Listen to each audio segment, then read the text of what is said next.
You may have heard of Murphy's Law, that little annoying rule that says if it can go wrong, it will go wrong. And that's exactly what happened today to our newest employee. See, today we sent him in the field to learn how to locate and dig up septic tanks. It's not terribly difficult. What you do is you take a probe rod, you poke it in the ground. When you find the tank, it sounds like that. It's real easy. You found a tank. If it doesn't sound like that, you haven't found the tank.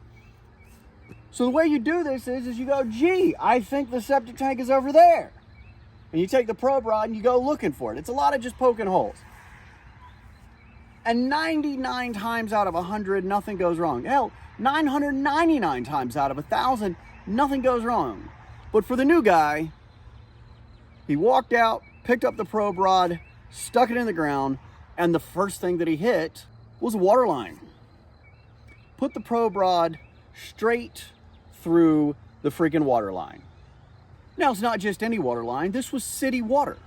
And what that means is about 100 psi of water pressure comes spraying up out of the ground, completely soaking him. And now we have a reverse fountain in the yard. Now, there's going to be a whole bunch of keyboard words that go, bah, you should have called 811 and had them located. If you'd done your fucking job, this never would have happened. And to them, I would say, please get educated. 811 locates public utility lines. They do not locate the private end of your water line, which means they'll locate it right up to the power meter. But your private water supply line that goes to your house, they don't locate that. So the technician, the new guy, had no idea that this was about to happen. Hell, nobody did. It's just something that happens. Now, back to the story. Imagine it's your first day on the job. Boop, boop, choo, city water. You're like, fuck, am I going to be in trouble? And the answer to that question is absolutely not. Shit happens. I did a video about 2 years ago where one of my employees put the probe rod right through a gas line, and now we had a gas leak in a customer's yard. That's always fun. In any event, shit happens. I get it. But he starts to panic. Not a problem. Pick up the phone, call our plumber. Plumber's like, yep, be there in about 20 minutes. He comes out, they dig up the line, they replace a section, and we're good to go. Now, you would have thought that that one experience would have been the end of Murphy's Law for the new guy for the day. And that is what we were all hoping for, but it turned out not to be the case. We put him with another senior employee and sent him out to locate another tank. And they did. They found the tank and they were digging it up. The senior employee was digging up his hole. The new guy was digging up his hole. They were standing about 3 feet apart. And as they're working on this, the new guy finds something. It's a buried strap.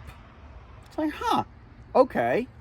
Now, before the senior employee could see and process what was going on, the new guy, in an exuberance of energy, reaches down, grabs the metal strap, and rips it up out of the ground, except the metal strap wasn't coming up out of the ground, which means he just sliced the ever-loving shit out of his hand. Now, workplace injuries in blue-collar jobs are, inevitable.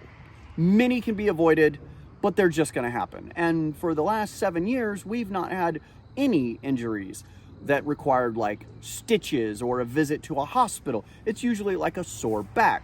So there we are on the job site, and he's bleeding like a stuck pig. Now the senior employee does his thing and goes back to the truck and gets the first aid kit that we have on every truck, and they bandage it up, and it promptly bleeds right through the bandage. At which point, I get a phone call from the employee apologizing. I pick up the phone and he's like, hey boss, man, I'm really sorry. I got hurt. I'm like, my brain is going 1,000 miles an hour. Like, how did you get hurt? Why are you apologizing for it? What's going on? So I ask him what happened, and he says, well, I was stupid. It's like, can we please get to the meat and potatoes of this conversation? How are you hurt? Is this like you've been shot? Or is this like I have a paper cut? Like, let's narrow it down, please, because my mind's kind of reeling here and I'm going really quick to the worst possible case.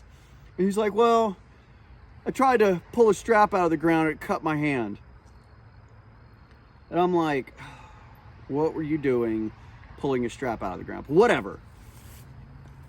And they parlay to me that the bandage is bleeding through and he probably needs to go to an urgent care. So off goes the wife to pick him up and take them to the urgent care.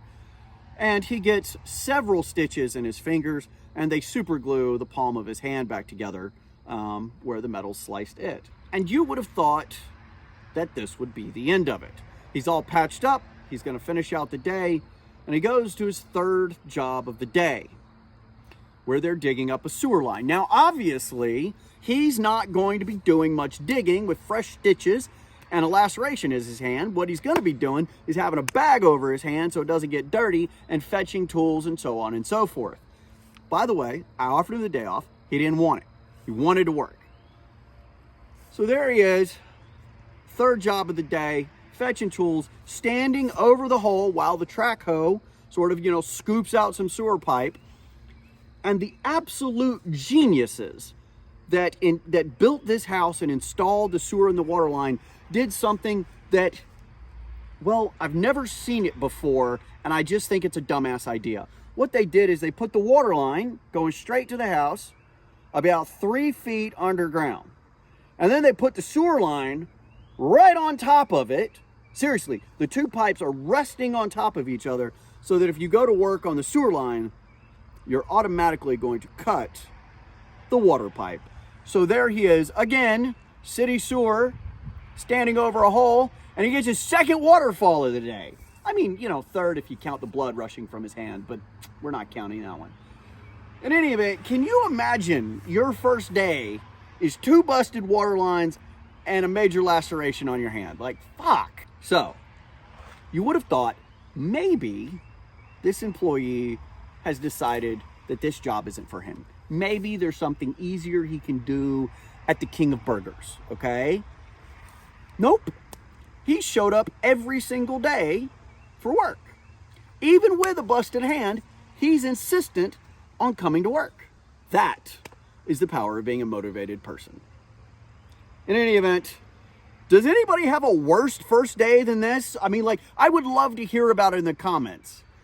Y'all have a wonderful day. Thank you for supporting the channel. Thank you for watching the video. The best way to support the channel is to get a Septic Happens t-shirt or sweatshirt out of the merch store.